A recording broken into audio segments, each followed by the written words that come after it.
저는 최근에 서울대 최인철 교수님의 강의를 들은 적이 있는데요. 그 강의에서 아주 흥미로운 사례 몇 가지들이 참 저에게 와닿았는데요. 예를 들면은 이런 겁니다. 그 강의 중에 하버드 대학교 윌리엄 제임스 교수라는 분을 이제 언급을 하시는데요. 윌리엄 제임스 교수는 이 인간에 대한 다양한 연구로 유명한 분이라고 합니다. 그래서 이제 이 교수님이 인간과 관련된 여러 다양한 연구들을 하다가 이 교수님이 너무나 인간과 관련하여 중요한 하나를 내가 깨닫게 됐다. 그게 뭐냐 하니까 이 인간이란 이거 하나를 바꾸면 인생이 바뀌게 된다.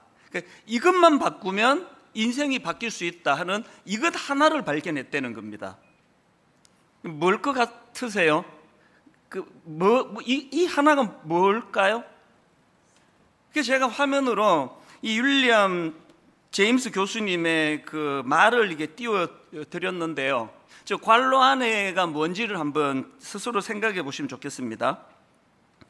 우리 세대의 가장 위대한 발견은 인간이 자신의 관로, 자신의 무엇을 바꿈으로써 자신의 인생을 바꿀 수 있다는 점이다. 아마 지금 각자가 지금 막 생각이 많을 텐데요. 아마 자기의 열등감이 또 관로 안에로 대시될 경우도 많을 거예요. 예를 들면은 어떤 분은 지금 외모, 자신의 외모가 바뀌면은 내 인생이 바뀔 것 같다. 이렇게 생각하는 분도 계실 거고요. 또 어떤 분은 학력, 어떤 분은 성격, 각자마다 이제 그 생각이 다 다를 텐데 그 강사님이 이제 자기 친구한테 그 이야기를 했대요. 그래서 이제 이 윌리엄 제임스 교수가 이거가 바뀌면 내 인생이 바뀔 것 같다면 자네는 그게 뭘 것 같은가 그랬더니 바로 이렇게 얘기하더래요. 이렇게 얘기하더랍니다. 마누라. 웃기려고 한 얘기 같긴 한데 그게 사실이라면 아마 그분의 아내분은 남편이라고 생각을 할지도 모르겠습니다. 이런 외적인 조건이 바꾸어서 내 인생이 바뀌는 게 아니고요. 이제 저 관로 안에 자신의 무엇을 바꿈으로써 자신의 인생을 바꿀 수 있다는 점이다 할 때 저 관로 안에 정답은 이 미국 사람이니까 영어로 attitude예요. attitude. 우리말로 하면은 이 마음의 태도. 인간은요, 그 마음의 태도를 바꿈으로 인생이 달라질 수 있다. 이런 그 인간 연구에 굉장한 권위를 가진 하버드 교수님이 그런 말을 했다는 겁니다. 참 그 주장이 옳다고 생각이 되는 게요. 여러분 그 빅터 프랭클 박사라고 아시죠? 2차 대전 당시에 그 나치가 만든 아우슈비츠 강제 수용소에 끌려가서 그야말로 그 절망의 구렁텅이를 뒹굴 것 같은데 끝까지 그 죽음의 문턱까지 갔지만 아주 그 강인한 정신력으로 버텨내고 그래서 살아남은 그런 아주 대단한 인물 아닙니까? 이분이 이제 자기가 경험한 그 끔찍한 아우슈비츠 강제 수용소의 공포를 기억하면서 내린 결론이 하나 있는데요. 자, 이것도 화면으로 띄워드렸거든요. 관로를 한번 정답을 맞추어 보세요. 인간에게서 모든 것을 다 빼앗아갈 수 있지만 한 가지 자유는 빼앗아갈 수 없다. 바로 어떤 상황에 놓이더라도 삶에 대한 관로만큼은 자신이 선택할 수 있는 자유이다. 뭘 것 같으세요? 정답은 똑같습니다. attitude, 삶의 태도. 이거는 우리로 치면은 그 무슨 간증 비슷한 자기 경험에서 나온 이야기 아닙니까?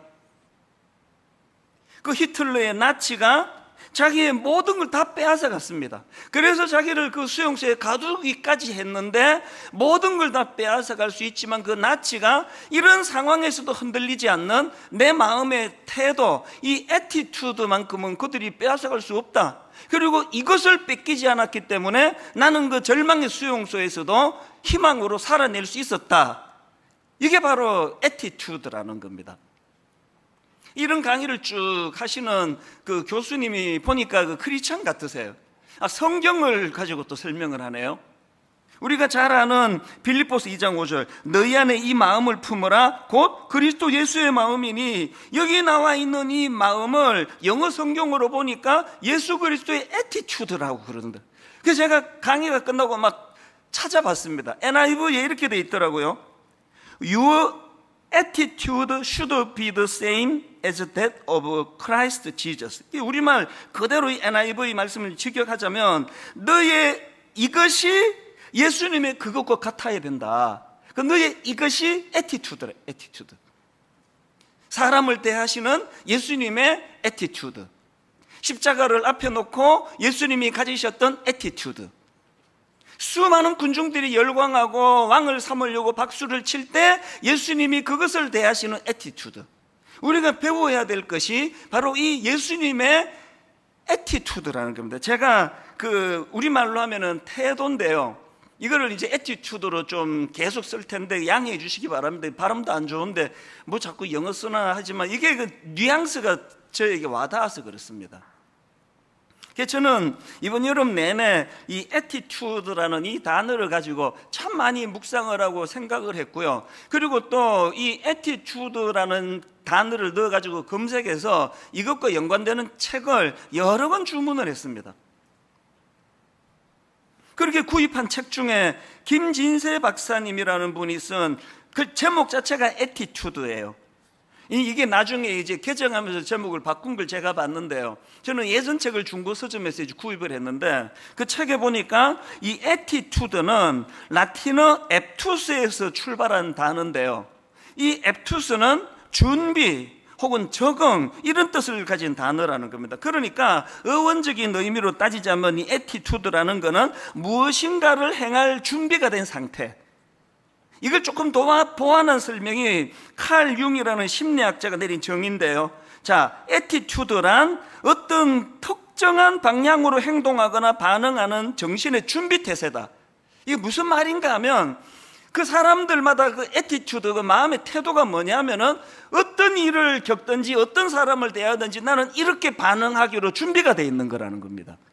부정적인 생각의 자세를 가진 사람은 어떤 상황에서든 거기서 부정적으로 이야기하고, 긍정적이서 코로나19를 가지고 대부분의 사람들이 낙심하고 힘들어하는데 또 어떤 사람들은 이 코로나19라는 사건을 통해서 주님을 더 가까이 알고 주님께 더 나아가고 하나님을 더 의지하는 도구로 쓸 수 있는 사람이 있다는 거. 이게 애티튜드라는 겁니다.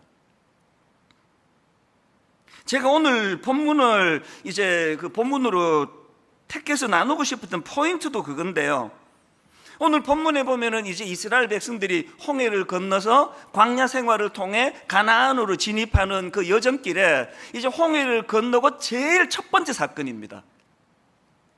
첫사랑, 첫 경험, 또 첫 기억 이러듯이 항상 이제 이 첫째가 주는 그 의미가 있는데요.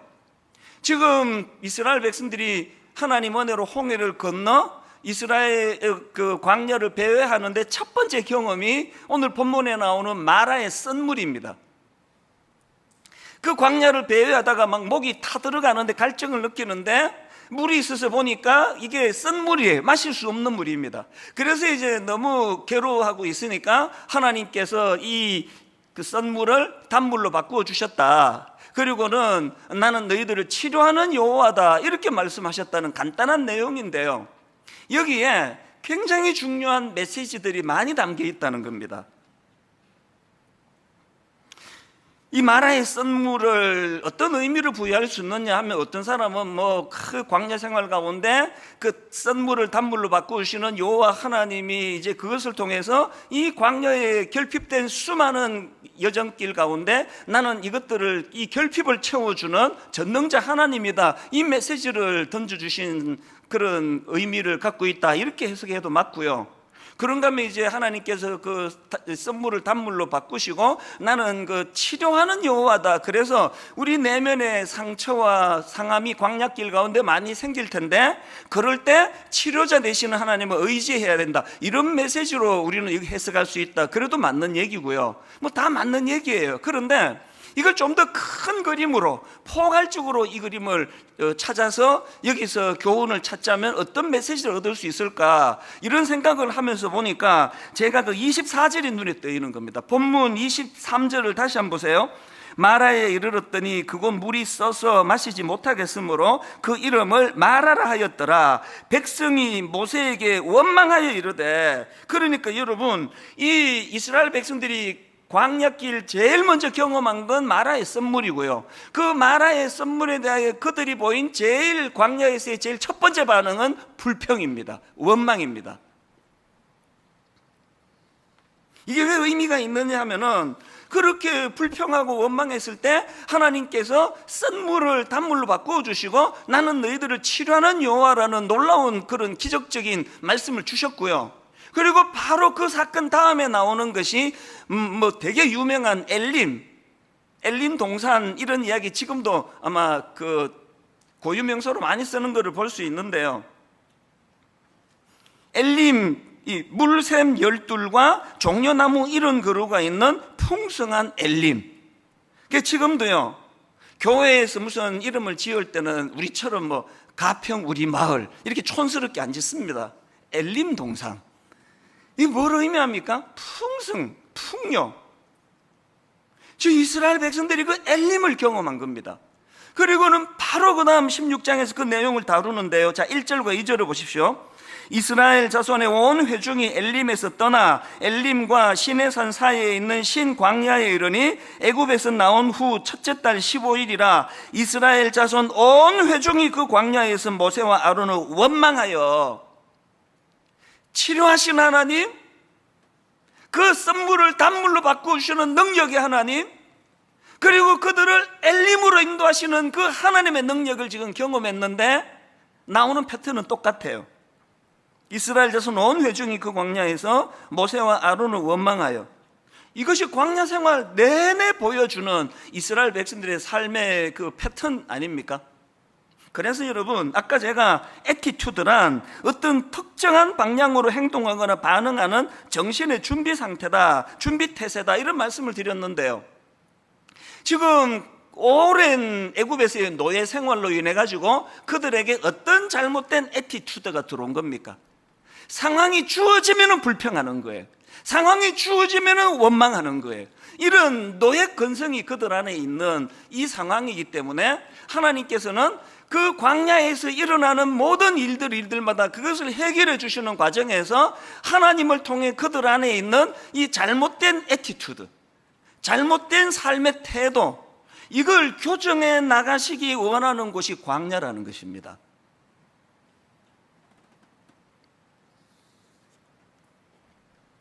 태도를 바꾸면 성공이 보인다. 이번에 제가 또 구해서 본 책 중에 하나인데요. 그 책에 보니까 아주 흥미로운 이야기 하나가 담겨져 있습니다. 이거 제가 예전에 한번 인용한 것 같기도 해요. 어떤 환자 한 분이 이 병원을 찾아서 의사 선생님과 상담하는데 막 죽을 것 같다는 거예요. 이렇게 말합니다. 선생님, 저는 요즘 만지는 곳마다 다 아픈 것 같습니다. 늙어가는 건가요? 몸이 쇠약해지는 건가요? 무릎을 누르면 무릎이 아프고 배를 누르면 배가 아픕니다. 여기 관자놀이 옆을 만지면 거기도 아프고요. 도대체 무엇 때문인가요? 그래서 이제 그 의사가 옛날에 나온 책이니까요, 전신 엑스레이 촬영을 이제 했다는 겁니다. 요즘으로 치면 MRI 촬영 이런 거겠죠. 전신을 샅샅이 점검을 하고 의사가 답을 찾은 겁니다. 그래서 그 환자분을 불러서 이제 이런 설명을 했습니다. 선생님께서 왜 만지는 곳마다 아픈지 이유를 찾아냈습니다. 몸에는 이상이 없는데요, 손가락이 부러져 있습니다. 지금 제가 그 애티튜드, 잘못된 애티튜드라는 설명을 드리고 있잖아요. 지금 손가락이 부러진 상태, 이게 잘못된 애티튜드를 상징적으로 말하는 거예요. 손가락이 부러져 있으니까 자기가 누르는 곳마다, 자기가 경험하는 곳마다, 자기가 맞닥뜨리는 사람마다 다 아픈 거예요. 다 잘못된 거예요. 그래서 몸을 고치는 것이 아니라 이 손가락을 고쳐야 된다. 이게 지금 제가 강조해 드리는 애티튜드, 삶의 태도를 바꿔야 된다. 제가 왜 이 설교를 해야 되겠다 마음을 먹었냐 하면, 코로나19 아우슈비츠 수용소에 갇혀있던 그 사람들처럼 대부분의 사람들이 코로나19는 우리를 후퇴하게 만들고 우리를 낙심하게 만들고, 또 그저께도 보니까 지금 코로나19로 인한 우울증, 우리나라 분들이 믿겨지지는 않은데 거의 절반 가까이가 지금 코로나로 인한 우울한 상태다, 그런 글들도 있는데요. 이럴 때 예수 믿는 우리가 어떤 그리스도 안에서의 건강한 애티튜드를 가짐으로 말미암아 이런 코로나19조차도 주님을 더 사랑하는 도구로, 내 영혼이 더 풍성해지는 도구로 이것들을 사용할 수 있을까? 이것을 만드는 결정적인 게 이게 애티튜드를 교정하는 거라는 겁니다. 제가 희망을 갖는 건요, 이번 여름에 제가 이 태도와 관련된 여러 책들을 읽으면서 거의 모든 전문가들이 이구동성으로 하는 게 이 애티튜드는 훈련에 의해서 교정될 수 있다는 겁니다. 바뀔 수 있다는 겁니다. 오늘 여러분, 영적인 이 노예 생활이라고 하는 이 약한 이 세상 속에서 잘못 습득된 우리 내면의 애티튜드가 성령의 은혜와 능력으로 훈련됨으로 하나씩 하나씩 교정되어 가는, 그래서 주님 닮아가는 성숙이 이루어지게 되기를 주님 이름으로 축복합니다. 자, 그럼 뭘 교정해야 될까요? 여러 가지가 있지만 저는 대표적으로 두 가지, 이 교정해야 될 두 가지 부정적인 태도가 뭐냐? 첫째는요, 자기 자신에 대해서는 절망의 습관입니다. 절망의 습관.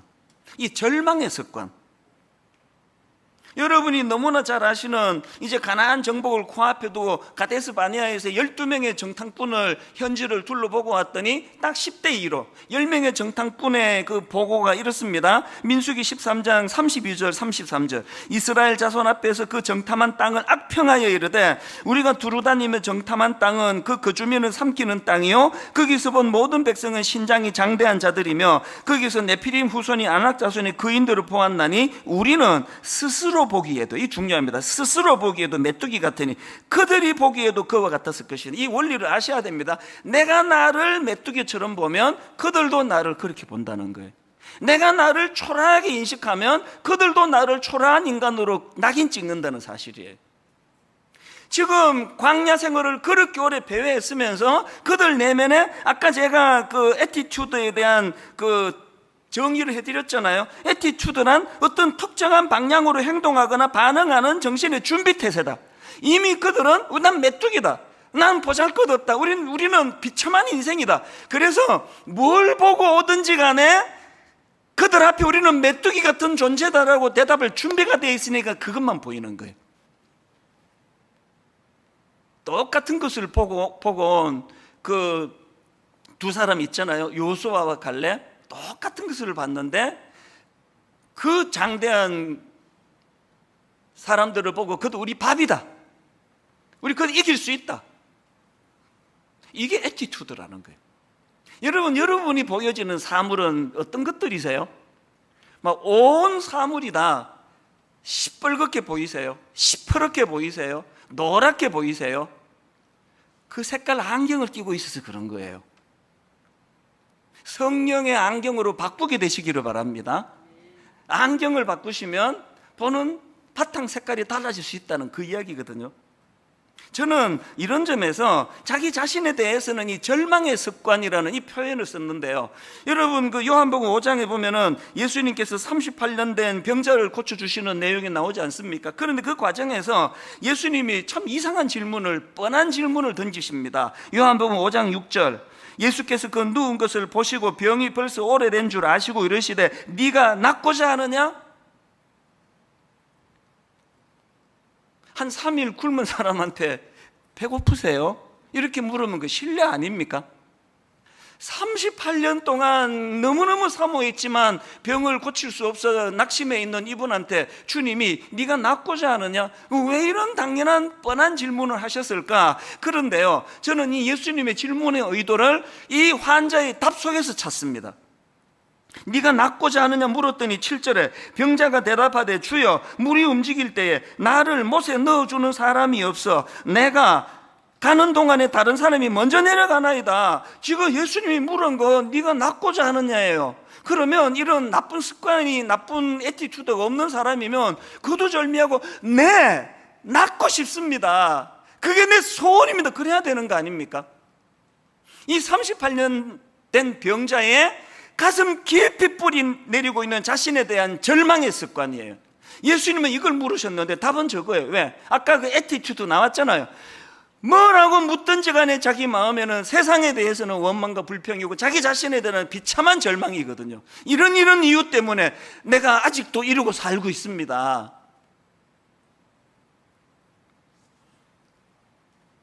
코로나19 시대에 우리가 두려워해야 되는 것은 이것이 우리에게 절망의 습관을 가져올 거예요.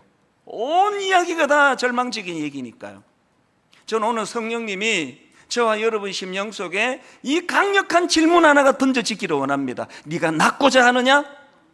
네가 낫고자 하느냐는 질문 앞에 이 절망의 습관으로 답하지 마세요. 하나님, 우리 가정이 얼마나 비참한지 아십니까? 하나님, 코로나19 때문에 지금 경제적으로 죽을 것 같습니다. 주님은 그 38년 된 병자 내면에 오래된 절망의 습관을 교정해 주시기를 원하십니다. 그런가 하면 두 번째로 우리가 교정해야 될 부정적인 태도가 하나 더 있는데요, 자기 자신에 대해서는 절망의 습관이라면 타인에 대해서는 원망의 습관입니다. 원망의 습관. 홍해를 건너자마자 마라의 선물에서 그들이 제일 먼저 보여준 게 그 타인에 대한 원망 아닙니까? 자, 출애굽기 15장 23절 24 본문 다시 한번 보세요. 마라에 이르렀더니 그곳 물이 써서 마시지 못하겠으므로 그 이름을 마라라 하였더라. 백성이 모세에게 원망하여 이르되, 이것이 아까 출애굽기 16장 1절 2절에서 이스라엘 자손 온 회중이 광야에서 모세와 아론을 원망하여로 그렇게 발전이 됐다 그랬고요. 그것이 광야 생활 내내, 그래서 민수기 14장 2절에 이제 10명의 정탐꾼이 우리는 그들을 못 이깁니다, 우리는 그들 앞에 메뚜기 같습니다 그랬더니 민수기 14장 2절 이스라엘 자손이 다 모세와 아론을 원망하며 이를 악물고 나 자신에 대하여 뿌리 깊은 이 절망의 습관, 어떤 상황에 맞닥뜨리든지 간에 나는 안 된다, 나는 초라한 인생이다, 나는 성공할 수 없다, 우리 가정은 회복이 어렵다, 이 절망의 습관이 절망의 습관. 타인에 대해서는 원망의 습관. 모든 타인은 원망의 대상.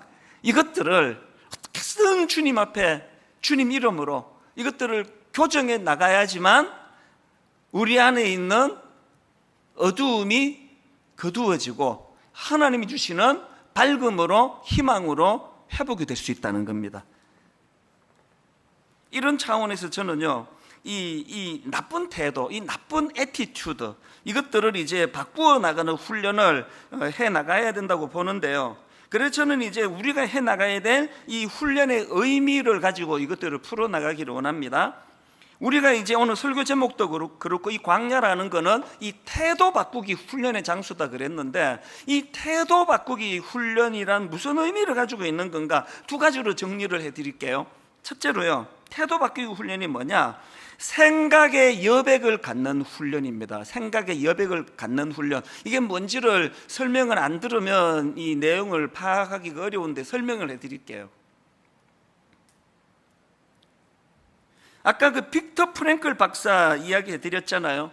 최인철 교수님이 이 빅터 프랭클 박사님과 관련한 너무 중요한 컨셉 하나를 강의해서 저는 참 감사하게 생각합니다.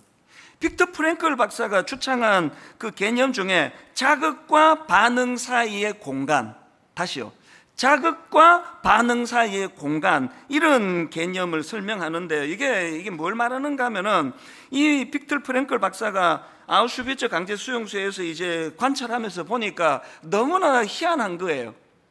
똑같은 지금 그 절망적인 수용소에 갇혀 있는데 뭐 대부분이 사람이 그랬겠죠. 대부분의 사람들이 절망의 수용소에서 희망이란 찾을 수가 없으니까 인간성을 잃어버리고, 그리고는 이제 우울하고 막 자살하고 내버려둬도 그렇게 시들시들 인간성을 상실해 버리는데, 그런데 그 중에서 그런 절망적인 상황 속에서도 인간의 존엄을 절대로 놓치지 않고 어떤 경우에도 삶을 포기하지 않고 절망하지 않는 사람들이 있더라는 겁니다. 사실은 자기 자신도 그 중에 한 사람 아닙니까? 그 얘기 다 아시죠? 이 빅터 프랭클 박사가 인간의 존엄을 거기서 잃지 않기 위해 가지고 어디서 그 낡은 그 깨진 유리병 조각을 구해 가지고 아침마다 일어나 가지고 피가 터지도록 면도하는 장면. 내가 이 인간의 존엄을 잃지 않기 위하여, 이게 희망을 붙들기 위해서. 그래서 이분이 이제 그 질문한 게 뭐냐? 이 차이가 어디서 나오느냐는 거예요. 이 똑같은 절망의 그 수용소에서 왜 어떤 사람은 절망으로 죽어가고 인간의 존엄을 다 잃어버리는데 왜 어떤 사람은 이렇게 존엄을 잃지 않고 희망을 잃지 않는가? 거기서 발견한 게 바로 자극과 반응 사이의 공간이라는 겁니다. 여러분이 자극과 반응 사이의 공간이라는 개념이 뭐냐 하면은요, 사람들은 자기 삶에 어떤 자극이 오면 바로 반응하는 게 아니라 그 자극에 대하여 먼저 생각을 한 후에 반응한다는 겁니다. 그래서 이제 그 자극과 반응 사이의 이 공간, 그 생각의 공간이 얼마나 깊고 얼마나 넓었냐에 따라서 이후의 행동이 결정이 되더라는 겁니다. 신앙생활이 왜 중요한지 아세요? 우리 묵상하잖아요. 우리 큐티 하잖아요. 기도하잖아요. 이게 전부 자극과 반응 사이의 공간입니다. 어떤 일을 우리는 맞닥뜨리든지 간에 하나님 앞에서 우리는 묵상을 통해, 기도를 통해 이 공간을 확보하는 거예요. 오늘 현대인들이 너무나 조급하고, 지난주에도 말씀드렸지만 그냥 욱하는 묻지마 살인, 묻지마 폭행, 이거 왜 그렇습니까? 자극과 반응 사이에 공간이 없어서 그래요. 저는 저와 여러분들이 이 애티튜드, 삶의 태도가 우리 인생을 결정할 만큼 중요하다고 한다 할 때에 이미 하나님이 주신 재료 묵상하시기를 바랍니다. 여러분 깊이 하나님 앞에 기도하셔야 돼요. 그래서 이 공간을 확보하셔야 됩니다. 그리고 그 공간 안에서 히브리서 3장 1절, 그러므로 함께 하늘의 부르심을 받은 거룩한 형제들아, 우리가 믿는 도리의 사도시며 대제사장이신 예수를 깊이 생각하라. 또 히브리서 12장 2절, 믿음의 주요 또 온전하게 하시는 이인 예수를 바라보자. 여러분, 이렇게 가슴 아픈, 또 나를 힘들게 하는 코로나19를 유시한 너무나 사람에게, 너무나 환경에게 상처를 받기 쉬운 현대인들에게 있어서 자극과 반응 사이에 이 공간, 하나님을 묵상하고, 그래서 아까 너희 속에 이 마음을 품으라고 예수 그리스도의 마음이라 할 때 이 예수 그리스도의 마음이 애티튜드라고 그랬듯이, 주님이라면 어떻게 생각하셨을까? 주님이라면 어떻게 반응하실까? 이 일을 너무나 잘한 인물이 사도 바울 아닙니까? 감옥에서 썼다고 하는 빌립보서 4장 4절에서 주 안에서 항상 기뻐하라, 내가 다시 말하노니 기뻐하라, 이거 엄청난 긍정적인 애티튜드 아닙니까 이게? 아니, 감옥에서 이런 기쁨을 노래할 수 있는 거, 이게 굉장히 긍정적인 태도 아닙니까? 근데 사도 바울에게 이런 긍정적인 애티튜드가 어떻게 만들어졌느냐? 바로 그 다음 6절 7절에 답이 나와 있습니다. 보세요. 아무것도 염려하지 말고 다만 모든 일에 기도와 간구로, 다시요, 아무것도 염려하지 말고 다만 모든 일에 기도와 간구로, 그리고 너희 구할 것을 무엇으로? 감사함으로 하나님께 아뢰라. 그리하면 모든 지각에 뛰어난 하나님의 평강이, 그리하면 모든 지각에 뛰어난 하나님의 평강이 그리스도 예수 안에서 너희 마음과 생각을 지키시리라. 대답해 보세요. 사도 바울은 지금 자극과 반응 사이에 공간이 있습니까, 없습니까? 자극과 반응 사이에 확보된 공간 안에 예수 그리스도를 묵상하고, 여기서 우리가 깨달아야 되는 게 뭐냐? 여러분, 이 기도는요, 우리의 부정적인 생각을 교정하는, 우리의 부정적인 태도를 교정하는 하나님의 도구라는 사실이에요. 그런가 하면 두 번째로 태도 바꾸기 훈련이라는 게 뭐냐? 미래지향적인 목표 갖기 훈련입니다. 미래지향적인 목표. 이스라엘 백성들이 가진 치명적인 잘못된 애티튜드는 끊임없이 과거지향적이에요. 그 출애굽기 한번 읽어보세요. 막 틈만 나면은 과거로 돌아가자예요. 틈만 나면은 애굽으로 돌아가자예요. 민수기 14장 2절부터 4절도 보십시오. 이스라엘 자손이 다 모세와 아론을 원망하며 온 회중이 그들에게 이르되, 우리가, 그 다음 보세요, 우리가 애굽 땅에서 죽었거나 이 광야에서 죽었으면 좋았을 것을 지금 과거 얘기를 하고 있습니다. 그 다음 3절, 어찌하여 여호와가 우리를 그 땅으로 인도하여 칼에 쓰러지게 하려 하는가? 우리 처자가 사로잡히리니 애굽으로 돌아가는 것이 낫지 아니하랴. 그래서 결론 4절, 이에 서로 말하되 우리가 한 지휘관을 세우고 애굽으로 돌아가자. 제가 코로나19가 여러분을 생각하면서 두려운 게 이거예요. 오늘 그렇게 믿음 좋아 보이는 어떤 분에게 있어서 코로나19 때문에 교회당 가서 예배를 드리지 못하는 게 조금 길어짐으로 말미암아 우리가 애굽으로 돌아가자, 하나님 알던 이정으로 돌아가자.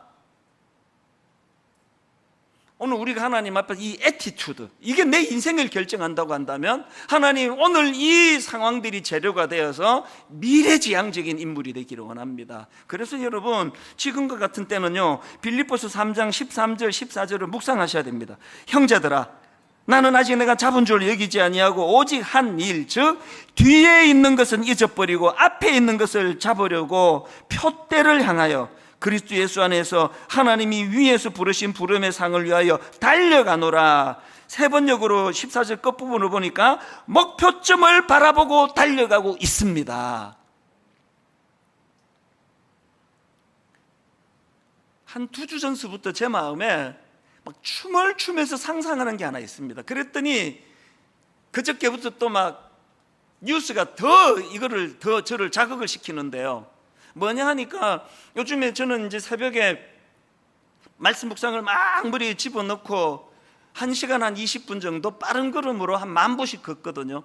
계속 걸으면서 요즘에 한 2주 동안에 마음으로 영적인 상상력을 가지고 춤을 추는 게 하나 있습니다. 미래지향적인 게 뭐냐, 점점 코로나가 이렇게 오래 간다, 또 번지기 시작한다, 어느 교회에 확진자가 생겼다, 이런 일이 터질 때마다 내 안에 이 상상력이 주는 노래는 더 커집니다. 그게 뭔지 아세요? 계속 상상하는 게, 여러분 코로나19가 언젠가는 끝날 거 아닙니까? 백신 나오고. 내 마음의 상상력이 이거예요.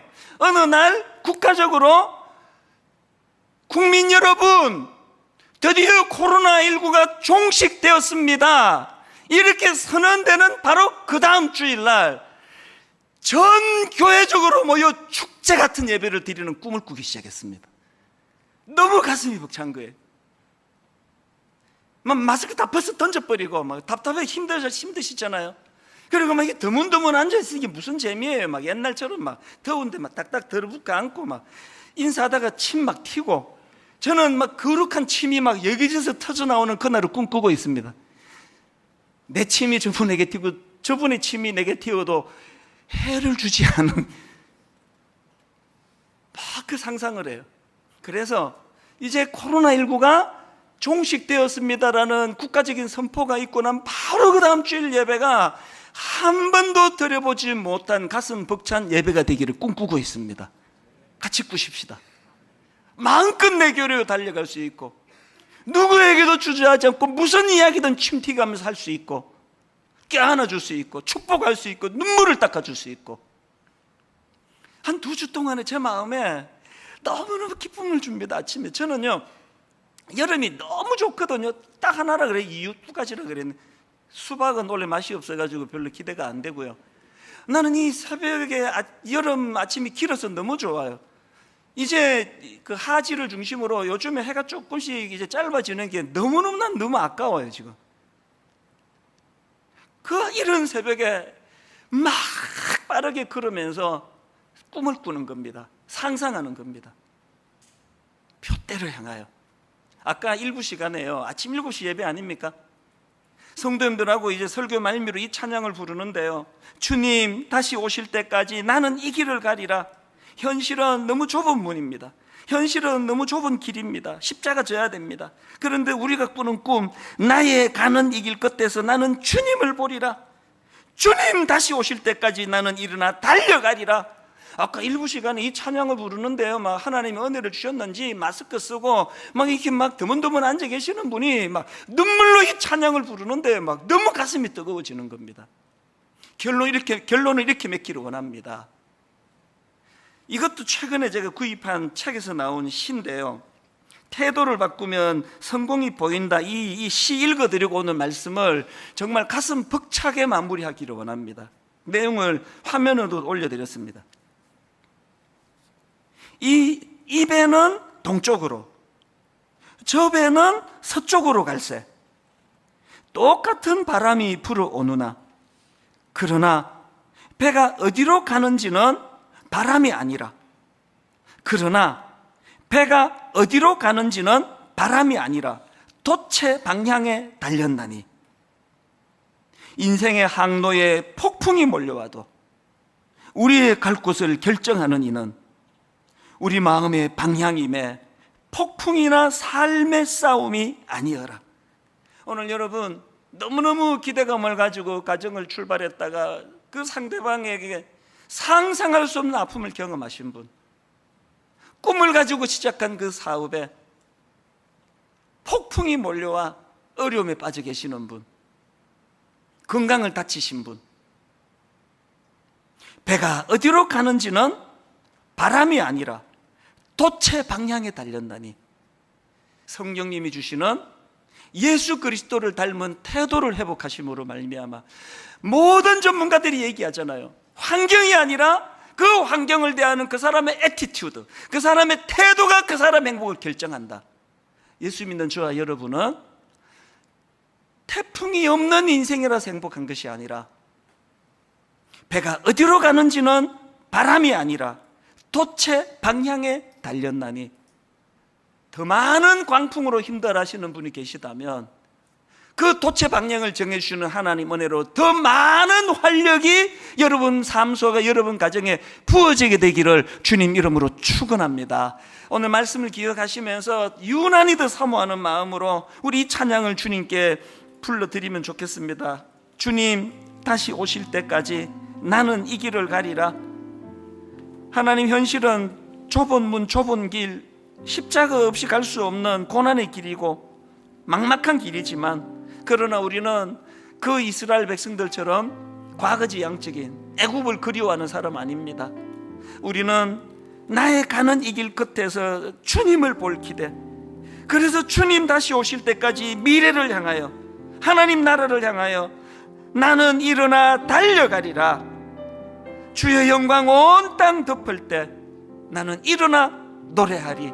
저처럼요, 코로나19가 종식이 되는 그 다음 주일날 한없이 원없이 함께 모여 주님을 찬양하고 눈물로 주님을 예배하는 그대를 기대하고 사모하면서 기다린다면, 오늘의 이 아픔이, 코로나19로 인한 낙심이 회복의 도구가 될 줄로 믿습니다. 이 소망을 가지고 한번 우리 찬양을 불러 하나님께 올려드리기를 원합니다. 주님 다시 오실 때까지, 주님 다시 오실 때까지 나는 이 길을 가리라. 이 길을 가리라. 현실은 힘듭니다. 좁은 문, 좁은 길, 좁은 길, 나의 십자가 지고, 나의 십자가 그러나 우리의 애티튜드, 나의 가는 이 길 끝에서 나의 가는 이 길 끝에서 나는 주님을 보리라. 주님을 보리라. 영광의 내 주님, 영광의 내 주님, 나를 맞아주시리. 내가 겪는 환경의 문제가 아니라 네 가지 소망, 주님 다시 오실 때까지, 다시 오실 때까지 나는 일어나 달려가리라. 달려가리라. 주의 영광 온 땅 덮을 때 나는 일어나 노래하리. 일어나 노래하리. 내 사모하는 주님, 사모하는 주님, 온 세상 구주시라. 구주시라. 내 사모하는 주님, 사모하는 주님, 영광의 왕이시라. 영광의 왕. 우리 다시 한번 가사에 집중하면서 우리 다시 한번, 주님 다시 오실 때까지. 주님 다시 오실 때 너무나 힘든 이 길이지만 나는 이 길을 가리라. 이 길을 가리라. 좁은 문, 좁은 길, 좁은 길, 나의 십자가 지고, 나의 십자가 지고, 나의 가는 이 길 끝에서 나의 가는 이 길 끝에서 나는 주님을 보리라. 주님을 보리라. 영광의 내 주님,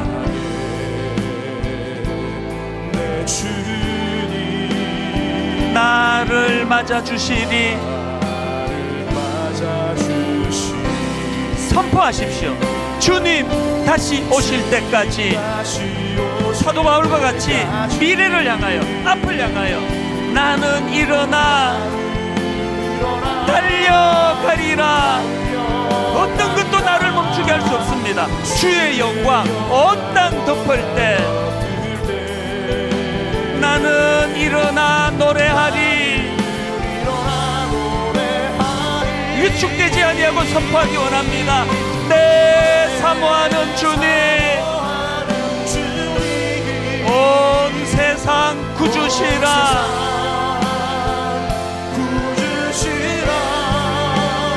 내 사모하는 주님,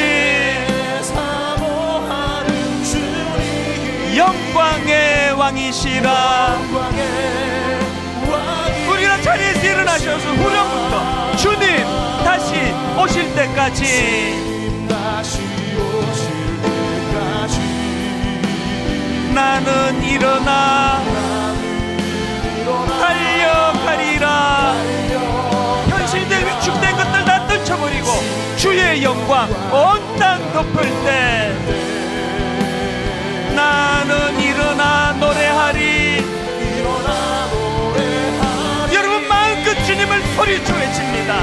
내 사모하는 주님, 온 세상 구주시라.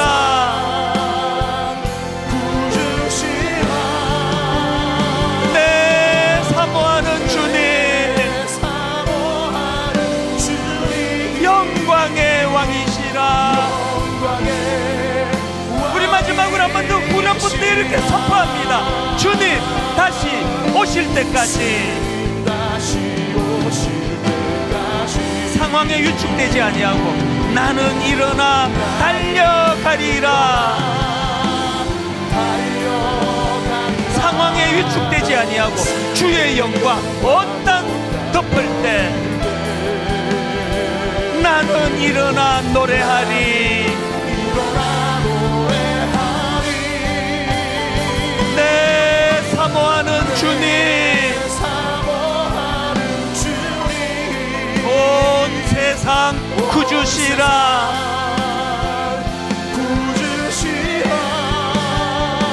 내 사모하는 주님, 영광의 왕이시라.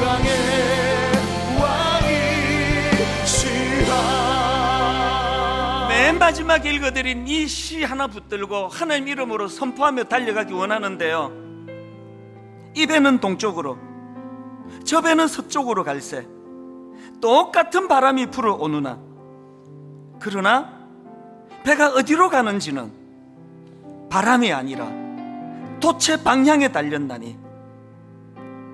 배가 어디로 가는지는 바람이 아니라 돛의 방향에 달렸나니. 하나님 오늘 주신 말씀대로 내 잘못된 애티튜드, 내 잘못된 태도가 인생의 광야에서 교정이 되고 내 잘못된 태도가 주님의 태도로 덧입어질 때에 우리에게 불어닥치는 인생 항로에 몰려오는 폭풍은 더 빨리 가게 만드는 도구가 될 줄로 믿습니다. 오늘 주신 말씀 각자에게 해당되는 말씀을 붙잡고 우리 한 목소리로 통성으로 같이 기도하시겠습니다. 살아계신 하나님 아버지, 오늘도 하나님 코로나19가 점점 확산이 되고 있다는 가슴 아픈 소식을 들으며 예배를 드립니다. 이제는 마음껏 예배당으로 달려나와 예배할 수도 없는 상황이 아버지 지금 오래 계속되는 상황에 놓여 있습니다. 하나님 아버지, 이런 위축되는 상황 속에 하나님을 더 의지하기 원합니다. 아버지 하나님, 우리가 아버지 환경이, 상황이 내 인생을 결정하는 것이 아니라 그 상황 환경을 바라보는 우리의 애티튜드, 우리의 삶의 태도가 내 인생을 결정한다고 오늘 아버지 말씀을 깨우쳐 주셨는데, 하나님 우리가 말씀으로 올바른 교정이 일어나게 하여 주시옵소서. 하나님, 걸핏하면 애국으로 돌아가자, 옛날로 돌아가자, 노예로 돌아가자, 하나님 없던 시절로 돌아가자. 이런 잘못된 애티튜드를 주님 치유하여 주시기 원합니다. 주님 손 붙잡고 미래를 향하여 주님 손 붙잡고 과거지향적인 인생이 아니라 미래지향적인 인생이 되어 살려갈 때에 하나님, 우리 인생은 그 많은 폭풍 가운데 그 인생의 악로에 폭풍이 몰려올 때 배가 어디로 가는지는 바람이 아니라 솥의 방향에 달려있다는 사실을 기억하고, 하나님 아버지, 내 인생의 주도권을 주님께 맡겨드리기를 원합니다. 오늘 예배 가운데 그 깨달음을 성령님 허락하여 주시고, 깨달음으로 끝나지 아니하고 그 진리의 말씀을 가지고 일어설 힘을 회복케 하여 주시옵소서.